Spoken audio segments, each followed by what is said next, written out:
Boa noite.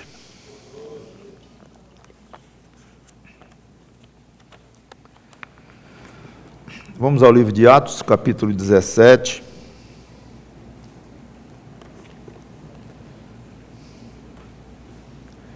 Estamos na segunda viagem missionária do apóstolo Paulo, fazendo este acompanhamento com Paulo. Estamos vindo desde o começo do livro de Atos. Paulo está aqui em Atenas, rememorando a pregação passada, aguardando Silas e Timóteo, seus companheiros nessa missão. E enquanto ele aguardava, ele andou pela cidade e verificou o quanto a cidade era idólatra, com muitos ídolos construídos a todo tipo de deuses, falsos, claro, pagãos. E ele notou um que era dedicado ao Deus desconhecido.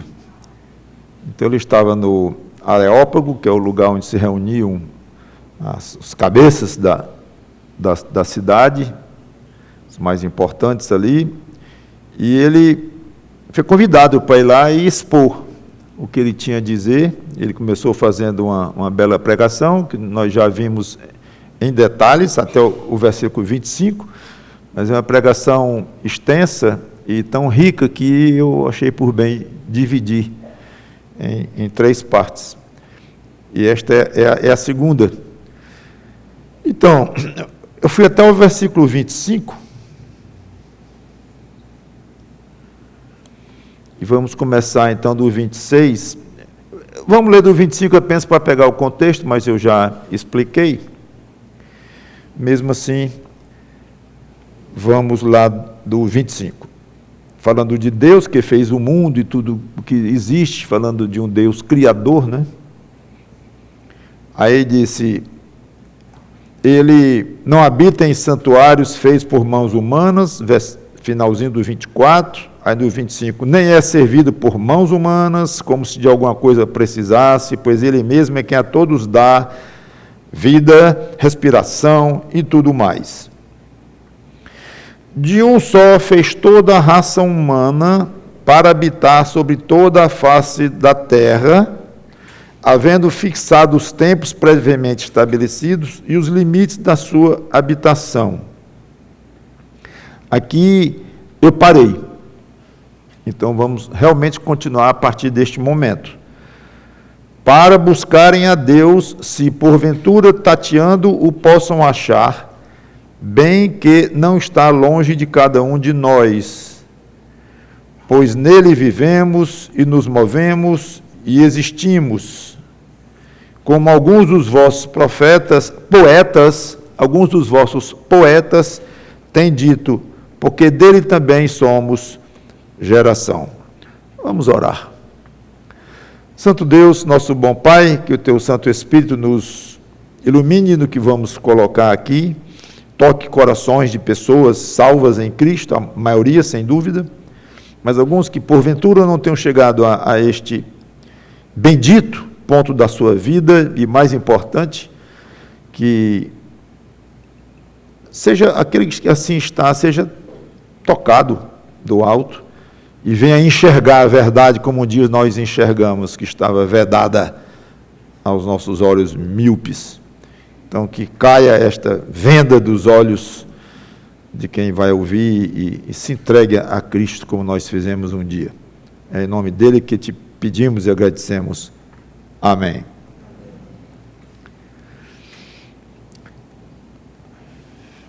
No versículo 26, diz: de um só fez toda a raça humana, e ele vai, nós vamos ter duas palavras para, indicando projeto, indicando um alvo, uma finalidade. Então nós vamos ver aqui 2 motivos pelos quais Deus criou a raça humana. Não quer dizer que esses motivos são todos, que envolve tudo o que Deus tinha planejado e todos os seus propósitos com relação à criação. Claro que não. Poderia muitos outros motivos serem citados. Mas aqui tem dois. Então tem dois para aqui. Para isso e para aquilo. O primeiro, nós já falamos, que foi o final da mensagem passada. De um só fez toda a raça humana, falando de Adão, claro. Por que fez a raça humana de um só? Para habitar sobre toda a face da terra, a raça humana, né? Habitar sobre a face da terra, havendo fixado os tempos previamente estabelecidos e os limites da sua habitação. Então, falando aqui do aspecto da convivência e da forma como o ser humano ia habitar aqui, já expliquei. 27. Para, segundo propósito de Deus. Então, ele fez para que a raça humana habitasse sobre a terra. 2, para buscarem a Deus. Vamos parar aqui, esse para buscarem a Deus. Uma das perguntas mais perseguidas pelos filósofos, mais desesperadamente procuradas para serem respondidas e compreendidas desde que houve homem ou gente na face da terra, é: por que Deus fez o homem? Claro, para aqueles que creem em Deus. Muitos nem creem num Deus Criador, mas a maioria crê, de alguma forma, num Deus Criador. Não estou dizendo nem que é o Deus da Bíblia, mas é um Deus Criador. Então, por que Deus fez o homem? Muita gente passa a vida toda se perguntando. Isso é motivo de angústias existenciais enormes. Pessoas que já maduras, velhas até, que não encontraram um sentido para a vida. Isso pode gerar depressão, uma atitude sem rumo, com dinheiro, sem dinheiro, com saúde, sem saúde, mas existencialmente esta pergunta fica insistindo, porque o ser humano é racional, ele sabe que existe, foi feito em imagem e semelhança de Deus, e uma das características mais importantes desse fato de imagem e semelhança de Deus é ter uma consciência de existência, um sentimento, uma convicção de que existe, e raciocina, e quer aprofundar nos seus pensamentos, quer entender as coisas, e não tem resposta. O mundo não traz a resposta, os filósofos não trazem as respostas, podem trazer fragmentos de respostas. Então, isso até dificulta as coisas, porque você pega a filosofia, você não pode, não é que não pode, até que pode, mas não é que tudo se joga fora, nada do que está ali entre os filósofos é verdade, nada presta, ou coisa assim. Não. Algumas coisas são verdadeiras, algumas coisas foram bem captadas por eles, homens inteligentíssimos, claro, verdadeiros gênios e tudo mais. Só que as teorias vêm misturadas com realmente indagações, maquinações, indagações cada vez maiores, isso, aquilo, não sei, dúvidas. Então, está tudo misturado ali, de como saber o que realmente é um pedacinho de verdade ou não é, ninguém sabe. Agora, claro que junta tudo, ali não tem a verdade, é óbvio, a verdade é a verdade, não vai ter nada de falso ou de não verdadeiro. Verdade pura e total é verdade pura e total, que só vamos encontrar na palavra de Deus. Seja como for, acho que todos aqui já ouviram de uma maneira ou de outra esta pergunta famosa e básica: por que Deus fez o homem? Eu não sei se lhe ocorreria, no caso de você ouvir uma pergunta dessa, abrir aqui a Bíblia em Atos 17, versículo 27, 26 e 27. De um só fez toda a raça humana, para buscarem a Deus. Aí, acho que os filósofos iriam ficar desconcertados se nós disséssemos: você passou anos e anos e anos, você passou décadas se perguntando, escrevendo, ensinando, e para que Deus fez o homem? Está aqui. Para que foi que Deus fez o homem? Para buscar a Deus. Deus fez os homens para os homens buscarem a Ele, Deus. Pronto. Um dos propósitos mais básicos da criação. Um buscar, claro, pressupondo encontrar. Um buscar que, uma vez encontrando, trouxesse a uma adoração natural. Então, você pode entender que junto desse buscar está a ideia de adorar. Porque quem busca um Deus desse e encontra, não tem outro jeito senão cair aos pés dele e adorá-lo, porque ele é um Deus total e plenamente adorável. A alma humana foi feita para adorar a Deus.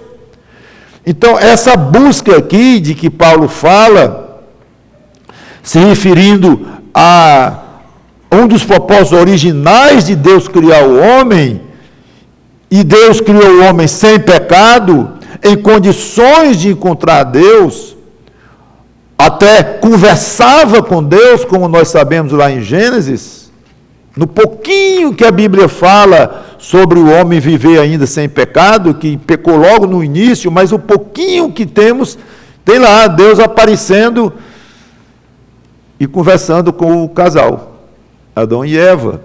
Então, eles sabiam quem era Deus, eles encontravam com Deus, e ali, se a raça humana tivesse se desenvolvido sem pecado, o propósito de Deus, a ideia de Deus, seria essa, que os homens o procurassem. E uma vez procurando, sem pecado, iriam achar. E uma vez achando, iriam adorá-lo. É isso. Olha o tamanho da sutileza aqui. Versículo 27, eu parei de propósito em Deus. Quando ele diz assim, como o segundo propósito da criação, de um só fez toda a raça humana para habitar sobre a terra e tal, e para buscarem a Deus. Aí eu parei. Mas Paulo não parou. Se porventura tateando o possam achar. Um minutinho, o que houve? Deus fez o homem para buscar a Deus, achar Deus, adorar a Deus. E agora Paulo vem falar em se porventura, tateando. O que houve? Paulo pressupõe aqui, no meio da frase, a entrada do pecado no mundo.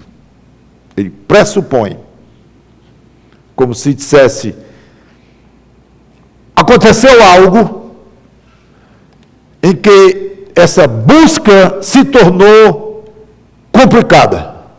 Essa busca se tornou estranha, difícil, cheia de obstáculos, para não dizer impossível, de chegar a contento e de o homem realmente encontrar Deus procurando por si só, que é a realidade que ali eles conheciam, todos, porque nenhum deles conhecia a realidade, nem nós, de uma situação em que cada um de nós poderia buscar a Deus. Nascemos, crescemos e buscou Deus, achou, encontrou, adorou, que maravilha. Não sabemos o que é isso. Porque nós nascemos com pecado dentro, nossos pais, desde que nós nos entendemos, já mostravam ser pecadores, nossos irmãos, todo mundo ao redor, e não tem jeito, não tem nenhum. Então todo mundo sabe o que é buscar a Deus, tateando. Aí quando a gente começa a ter alguma inteligência, já nota as religiões, muitas religiões, já começa a não entender bem, 9, 10 anos de idade, já começa a desconfiar, porque isso, porque aquilo, um pensa num Deus, outro pensa no outro, outro diz que acredita em Jesus Cristo, mas ensina uma coisa, o outro diz que acredita também e ensina outra coisa, e um não gosta do outro, tem a briga, já houve muita briga neste mundo, que negócio confuso. Então o menino não chega a 9, 10 anos de idade sem notar logo que alguma coisa muito estranha aconteceu com esse propósito de Deus para criar a raça humana. Alguma coisa aconteceu. E de fato aconteceu. Embora aqui, eu estou acompanhando o que Paulo disse. Mas é impressionante como ele já coloca aqui, já assume o fato que entrou o pecado no mundo, e já diz que os homens estão no escuro e já perderam o acesso a Deus. Buscar a Deus agora só tateando. E o próprio Paulo diz lá, em Romanos 3:11, né? Não há quem entenda, não há quem busque a Deus. Mesmo verbo. Aqui diz que Deus fez a raça humana para buscarem-no. Aí em Romanos lá 3 diz, não há quem busque. Então, eu não vou entrar no aspecto teológico, tanto quanto complicado, então Deus foi frustrado nos seus propósitos. Óbvio que não, Deus não se frustra. Mas Deus é um Deus tal que se permite fazer planos que seriam agradáveis ao coração dele, e ele, pela sua própria soberania e sabedoria, ele admite que certos planos não sejam realizados, ainda sempre com propósito benigno, e encontrando alvos até mais grandiosos do que estava antes na sua mira. Então ele permite isto. Então tem coisas que são agradáveis a Deus, outras não tanto, ou de jeito nenhum. E ele permite essas duas coisas acontecerem, e nada do que acontece nós podemos dizer que é um plano frustrado de Deus. Por outro lado, ao mesmo tempo, ele mostra que ele tem planos e o homem estraga esses planos, e isso entristece a Deus. É meio misterioso para nós. Ele traça os planos, ele traça o fato de que aqueles planos não se realizarão, e ele responsabiliza os homens, quando é o caso de terem se comportado, terem feito algo para aqueles planos não se realizarem. Então, o plano para o ser humano buscar Deus, achá-lo e adorá-lo, não se realizou. Em primeira instância aqui. Isso não mostra que Deus foi frustrado nos planos dele. Não mostra.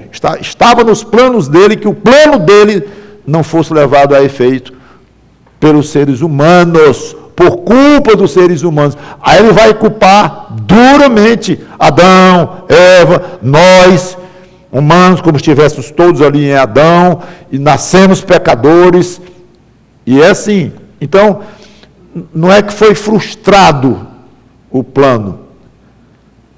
Inclusive, é interessante a gente pensar que se esse plano fosse resolvido, se sido desenvolvido sem pecado algum, onde estaria a salvação de Jesus Cristo? Não, onde estaria Cristo, hein?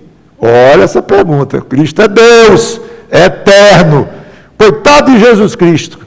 Coitadinho. Sem o pecado do homem, não haveria necessidade de salvação, não haveria Salvador. Como o Salvador é Jesus Cristo, então não haveria nem Jesus Cristo. Coitado, não teria nem nascido de Maria. Nascido de Maria pode até ser que não mesmo, mas desde quando isso tem a ver com a existência do Logos, da palavra de Deus eterna, da segunda pessoa da Trindade? Então é óbvio que nada disso alteraria a vida, a existência do Senhor Jesus Cristo. Claro que o ministério dele como Salvador dos homens, sim. Só que aí já são, se isso tivesse acontecido, se aquilo tivesse acontecido, são perguntas inócuas que não levam a nada e não vejo nenhum sentido. Tem teólogos que adoram fazer essas perguntas e fazer livros e tal. Se o homem não tivesse pecado logo, tivesse demorado um pouco mais, como teria sido se... Aí gostam, aí estão dando uma de filósofos, estão parecendo uns filósofos que ficam aí tateando. Tateando, pelo menos pessoalmente eu não faz muito meu estilo. Respeito aqueles teólogos que gostam de fazer isso, especular para lá, especular para cá, mas eu prefiro ficar sempre pisar em terreno firme. Especulação não é muito comigo. Céu, como será o céu? Será assim, será assim, será assim, vai ter isso, vai ter aquilo, por isso. Aí puxa um versículo, aí desenvolve, parece que, tudo indica que e tal. Olha, o que Deus quiser revelar do céu, Ele revelou. O que Ele quiser revelar do inferno, Ele revelou. Mas foi tão pouquinho. Foi bem pouquinho mesmo. Ele se enganou, coitado. Ele queria revelar mais, mas ele esqueceu. Não deu tempo dele fazer as escrituras revelando mais do céu, revelando mais do inferno e tal. E o pior é o purgatório, que inventaram o purgatório, cristãos inventaram, e depois alguém disse, não tem mais não. Então vocês veem o delírio a que chega a humanidade de criar lugares celestiais e depois dizer que não existe mais não. É impressionante isso. Então, cuidado com especulação. Acho que eu estou me desviando um pouco. Então, essa busca sem rumo não resulta em nada. Tateando, como se pudesse achar, como Paulo disse. Para buscarem a Deus, se porventura tateando o possam achar, como se ele estivesse dizendo, alguma coisa que mudou porque não vão achar Deus mais não. Mas não era para achar no começo? Era. Hoje não acha mais, acha não. Por causa de quê? Do pecado. Aqui não está incluído, não está explicado claramente. Mas, obviamente, é o caso. Mas logo ele vem. Porque nós podemos imaginar um filósofo daquele ateniense, ou alguém muito inteligente, muito instruído com a cultura da época, levantar a mão e disse: quer dizer, seu tagarela? Não ia dizer apóstolo Paulo, não, era tagarela. Estavam chamando Paulo de tagarela, lembram?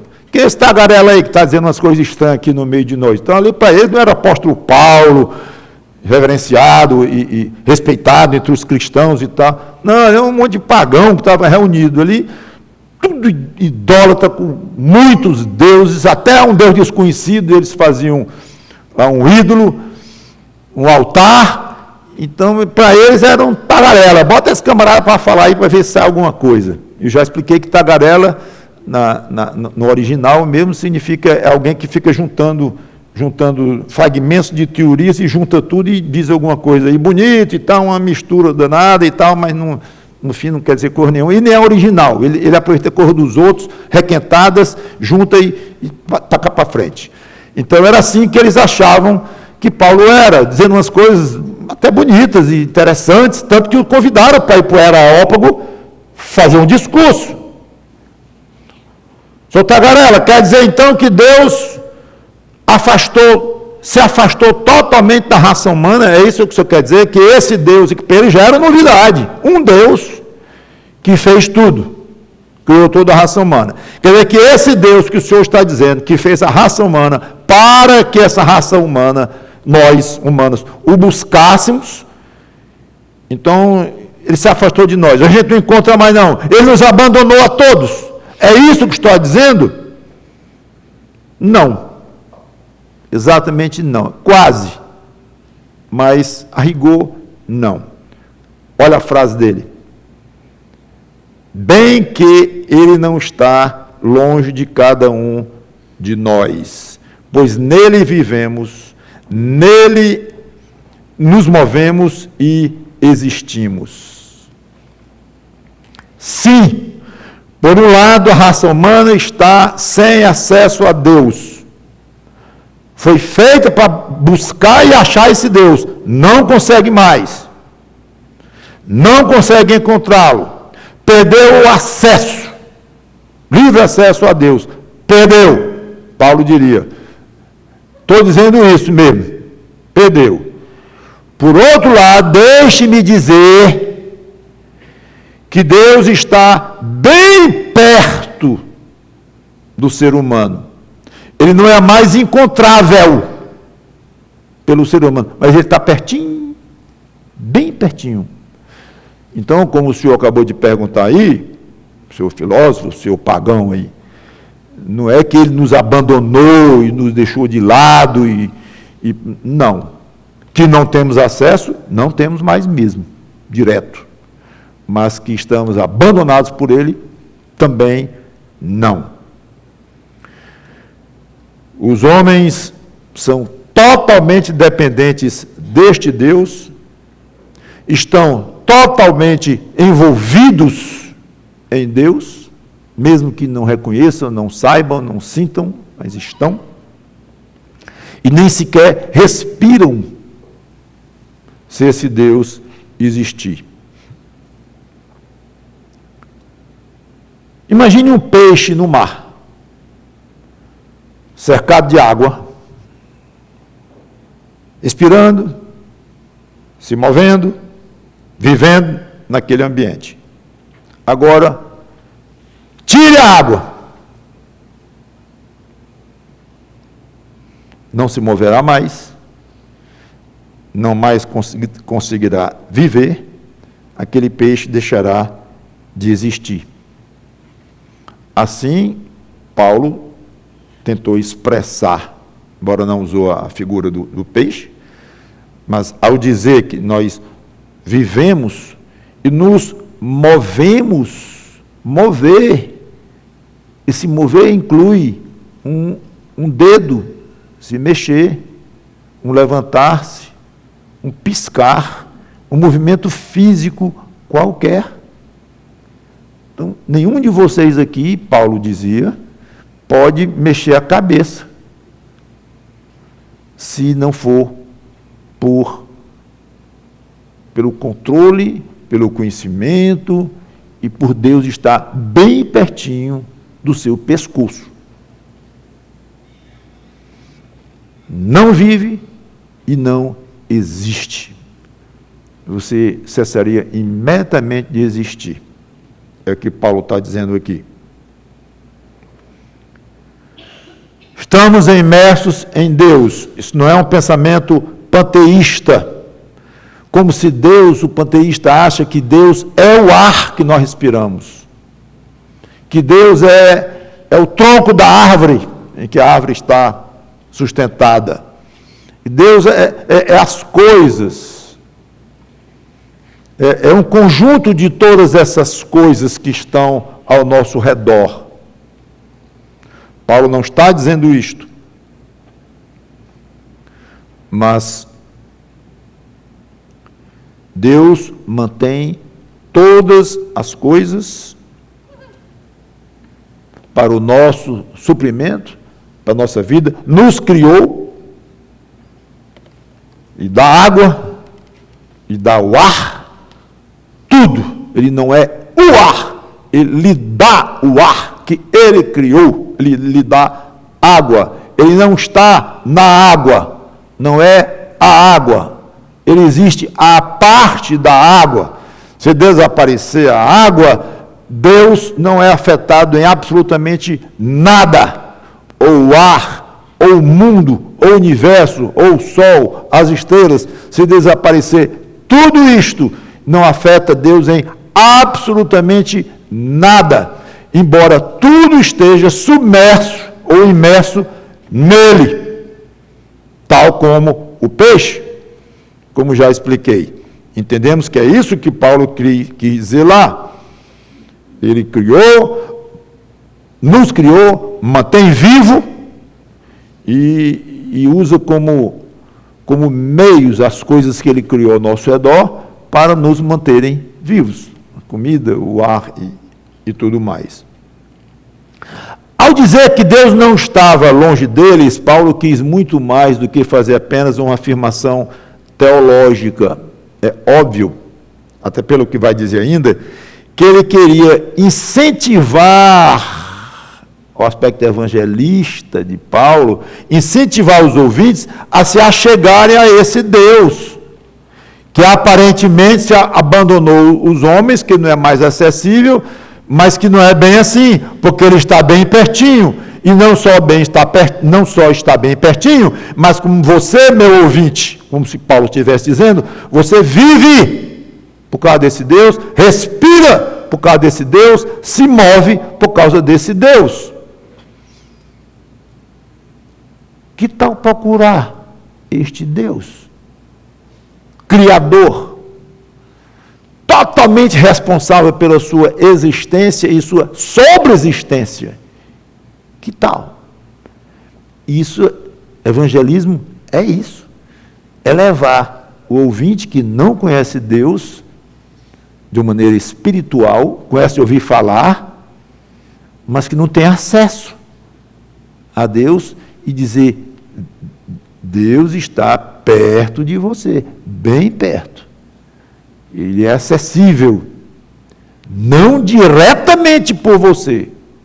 Você pode ficar eremita, pode ir para se enfurnar dentro de uma gruta 10 anos, se isolar de tudo lá, acender não sei quantas velas lá e incenso, pode meditar 20 anos, pode fazer o que você quiser fazer. Você não vai conseguir acesso a Deus de maneira direta. Nunca! Gasta 100 anos ali e não vai conseguir. Tanto que os eremitas bem intencionados que eram, desistiram. Viram que dava mais problema do que outra coisa, e é muito interessante a história deles. E que acabaram desistindo e foram viver na sociedade mesmo, no meio do mundo, como nós vivemos, né? Meio do mundo significa entre os do mundo, né? Não é misturado. Mas não é uma coisa que... Entenderam que não é uma coisa alcançável e desejável, se dedicar tanto a Deus de tanto pensar e tanto orar a Ele e tudo, e seria levado a uma posição tal de contato com este Deus, e chegou diante deste Deus. Não chega. Por esses meios não chega. Pode agradar a Deus com essa boa intenção, com esse, vamos dizer, esse sacrifício, esse esforço, e pode até agradar a Deus, e Deus providenciar meios de fazer essa pessoa chegar até Ele, ou, dizendo de outra forma, Ele chegar até a pessoa. O Espírito Santo que toca e tudo bem, isso pode mover o coração de Deus, mas na essência não foi o fato de que alguém vive isolado ou não isolado, ou dessa forma ou de outra forma, que vai fazer com que ele chegue a Deus de maneira direta. Não chega. Então, nós que conhecemos o Evangelho, o Paulo conhecia, precisamos, de alguma forma, incentivar as pessoas a se achegarem a esse Deus da maneira correta, ou tentarem se achegar a esse Deus da maneira como ele indica que é, porque do contrário, não vai adiantar. Então, Paulo aqui começa a incentivar e dizer: olha, ele é inacessível mesmo. É só tateando aí que nós estamos, mas ninguém chega a nada tateando. É isso mesmo. Mas ele está bem pertinho. Mais perto do que você imagina. E aí Paulo então vai continuando com o seu rumo. Aí diz aqui, já começando a incentivá-los, e como se dissesse: realmente vocês estão tateando em trevas e sem condições de chegarem até ele por si mesmos. Aliás, isso ficou implícito, esse monte de ídolos que eu vejo aqui na cidade de vocês, de Atenas, é uma prova de que vocês estão tateando. Ele não disse isso, mas era implícito. Só há um Deus. E vocês inventaram... Ele não disse isso, né? Assim não ia dar certo. Mas por trás está isso aí. Só há um Deus. E tem um monte de estátuas de todo tipo de altar dedicado a todo tipo de Deus. Até um tal de um Deus desconhecido. É evidente. Se vocês são o microcosmo da raça humana, se vocês são um pedacinho da raça humana, a gente puder usar como exemplo, está o mundo todinho desse mesmo jeito aí que vocês estão. Ah, mas não estamos tateando. Por que tantos deuses? É óbvio. Isso vai entrando na cabeça da pessoa. Então, Deus estava perto, disponível, sim, sempre. E acessível, não sempre. Aliás, nunca. Com exceção do caminho que Ele, Deus, indicam. Pronto. Ele é acessível? É. Existem vários caminhos até Deus. Não existe. Que, aliás, hoje você ouve muito falar nisso. Não, você é crente? Sou. Eu não sou. Mas eu creio em Deus. E você sabe, geralmente ele diz assim, você sabe, né? Já é dando uma liçãozinha para nós. Você sabe que há muitos caminhos até Deus. Está dizer, pode parar porque eu não sei nem concordo, está errado. Mas você deixa a pessoa falar lá. Você sabe que há muitos caminhos até Deus. Muito bem.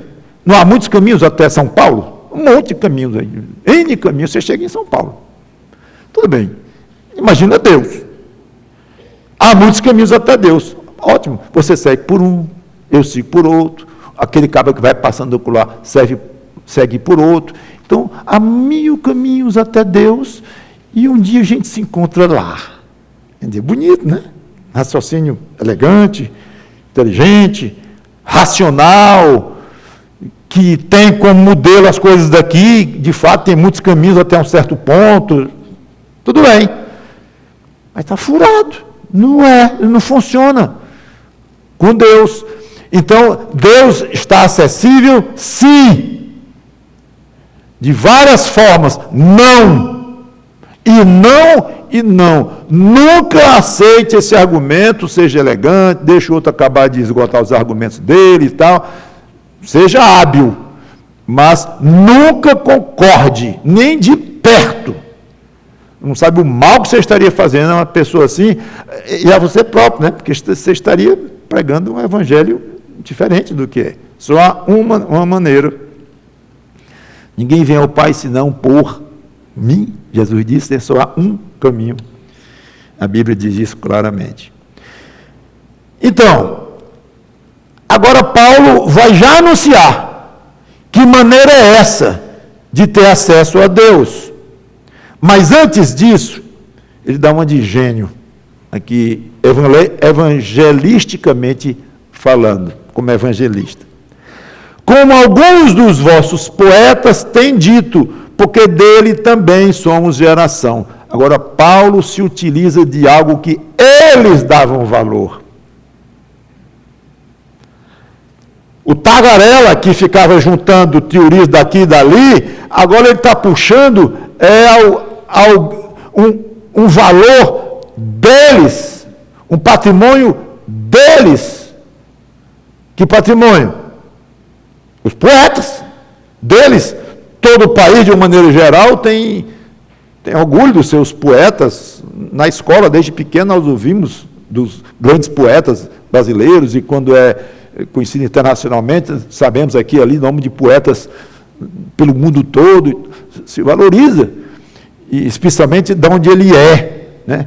O estado, a cidade daquele poeta famoso, às vezes faz uma estátua para ele na praça lá, porque se orgulha, com razão, tudo bem. Então Paulo vai em cima, quando ele diz, eu vou falar de um valor intrínseco a vocês, e não só os poetas em si, claro, mas o conteúdo do que esses poetas e vocês escreveram. Como se ele dissesse, não sou eu que estou dizendo agora, são os poetas de vocês.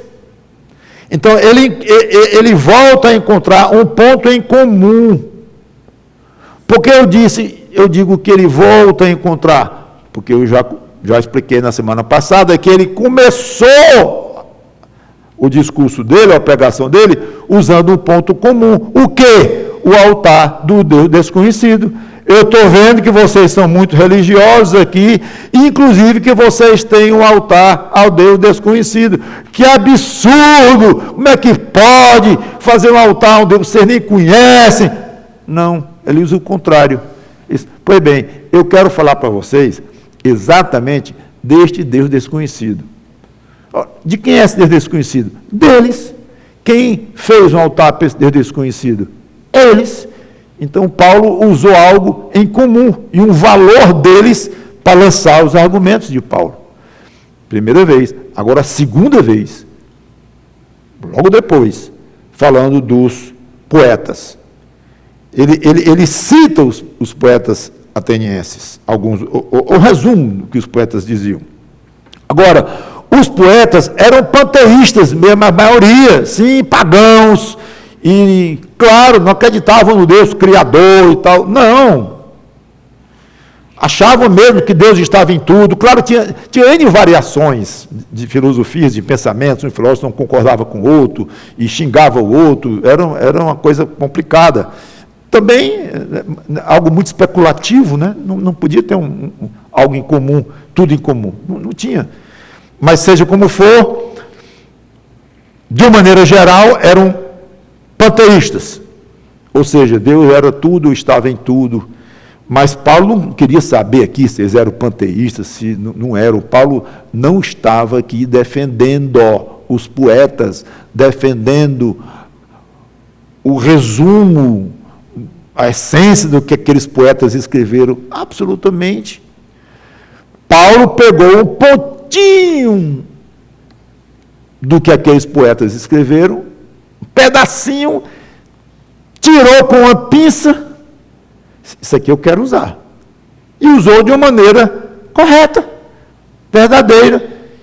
Ninguém ia lá se levantar e dizer, o senhor se enganou. Nosso poeta não diz isso aí, não. Eles sabiam que diziam. Especialmente, era a classe culta lá de Atenas, estava ouvindo Paulo. Então, Paulo falou com uma segurança grande e fortificando ainda mais a sua linha de argumentação.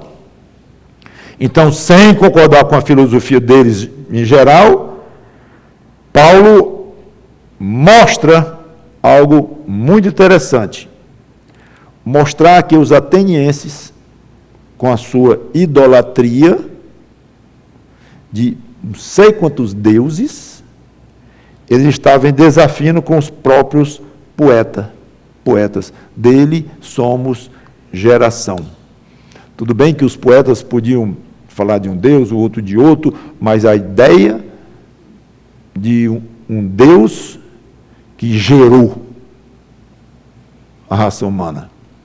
De alguma forma, esses poetas transmitiram essa ideia de uma maneira deformada, esquisita, estranha, como já dizendo, em termos de até de estar em todas as coisas, o panteísmo e tal, mas Paulo não quis saber de nada disso, ele foi só num ponto.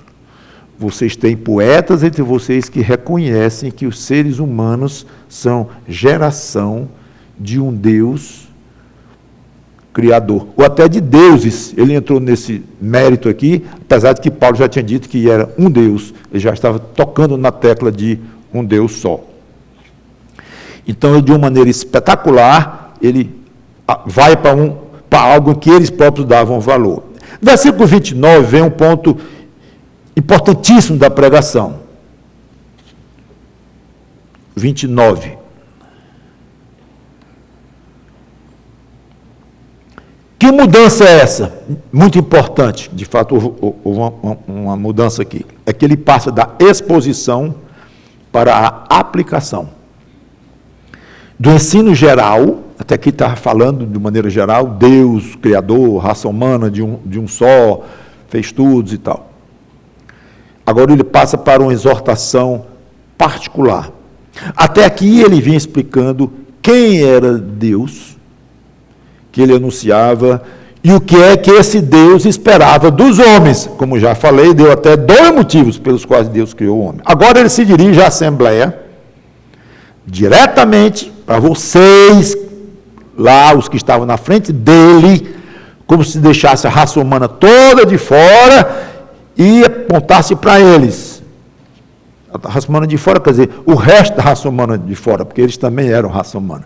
Mas se concentrou ali, que é outra coisa importante em todo evangelismo, é que vai chegar um ponto que você pode começar do geral, falando que Deus é criador e tal, mas vai chegar um ponto mais cedo ou mais tarde que você vai ter que confrontar. A palavra confrontar talvez não seja muito boa, que dá a ideia de briga, de discussão. Eu não quero dar esse sentido à palavra, mas vai ter um ponto que você vai se dirigir diretamente ao seu ouvinte ou ouvintes. Pode ser 2 amigos, 3 amigos, uma roda de pessoas, ou um grupo inteiro, como Paulo estava, mas vamos para um a um. Vai chegar um ponto que, espero que chegue, porque se não chegar vai ficar algo um pouco vago. Mesmo se prega o Evangelho, talvez a palavra não seja vago, sem uma aplicação pessoal, sem aquele efeito que mexe nas bases individuais de cada ser humano, cada pessoa. Chega lá e dizer, você, como é que tem feito até aqui? E toda aula, lição, instrução de evangelismo, claro, ensina isso. Dirigir de uma maneira tal, com o melhor que seja com sabedoria, com habilidade, até o ponto de chegar aí, e você? Pois Paulo chega aqui, vai chegando aqui, e o que nós não devemos fazer. 29.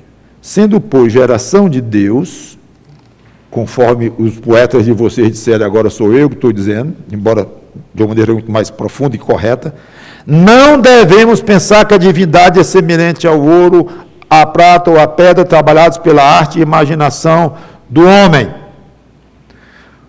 Outra sutileza evangelística. Tem a lição evangelística aqui de que eu estou passando para vocês.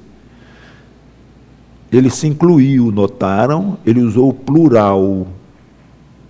Não devemos. 29. Não devemos pensar que a divindade é semelhante ao ouro e tal. Ele se incluiu. Não é só vocês devem, mas vocês e eu, ou eu e vocês, todos nós, não devemos pensar que Deus é semelhante a ouro, prata e etc. Outra dica excelente, se inclua quando der para se incluir. Você é um pecador miserável, vai para o inferno. Diga assim, nós todos somos pecadores miseráveis, destinados ao inferno quando nascemos. Eu era um, e me livrei, graças a Deus, pela graça de Deus, e tal, e tal, e tal. E você, não precisa mais dizer miserável, pecador, você já chamou. Né? E se incluiu, embora dizendo que escapou desta situação de pecador condenado pela graça de Deus. Então você já o chamou disso e já apontando o caminho para ele seguir, se você quiser também escapar. Esse é o evangelismo. Excelente. Então ele se utiliza da afirmação dos poetas para concluir. Não devemos pensar que é semelhante a ouro e tal. O argumento aqui dele é simples e lógico. Se nós somos geração de Deus, Deus não é uma imagem feita de algum material, feita por artistas, por melhores que sejam os artistas. E um altar com pedras preciosas, por mais valiosas que sejam essas pedras. Deus está muito acima disso, porque Ele nos fez, nós somos produtos dEle. Como é que nós vamos, e tudo que existe, como é que nós vamos fazer de produtos dEle, deuses, para adorar? E uma repressão embutida aqui dentro. Apesar de que a raça humana não deve pensar que Deus é semelhante a ouro e tudo, isso é exatamente o que vocês estão fazendo. Aí ele não se incluiria mais, né? Ele diria, eu fiz. Aliás, nem isso, porque com o judeu e tudo, ele nunca adorou ouro e tudo. Mas seja como for, aquele sairia fora. Mas essa foi uma maneira inteligente e até suave de mostrar o erro deles. E ele atinge o ponto alto da pregação, talvez o ponto mais delicado, e que toda pregação deve incluir a apresentação clara que o ouvinte deve tomar. E quando se trata de não crentes, esse rumo passa obrigatoriamente pelo arrependimento. É onde Paulo agora se fixa, necessidade do arrependimento. Quando ele diz, não levou Deus em conta os tempos da ignorância. Agora, porém, vamos parar aqui. Observem que há um contraste aqui. quando ele fala em antes de Cristo, sem se referir, quando ele chama tempos da ignorância. Nós sabemos que era a esse tempo que Paulo estava se referindo. Tempos da ignorância. Então ele diz, tempos da ignorância e agora. Tempo da ignorância antes de Cristo. Agora, depois de Cristo. Como Paulo estava falando a eles naquele momento, depois de Cristo ter vindo aqui e ter voltado ao céu. Essa expressão dá trabalho para os que se querem compreender mais fundo e entender e comentar a Bíblia.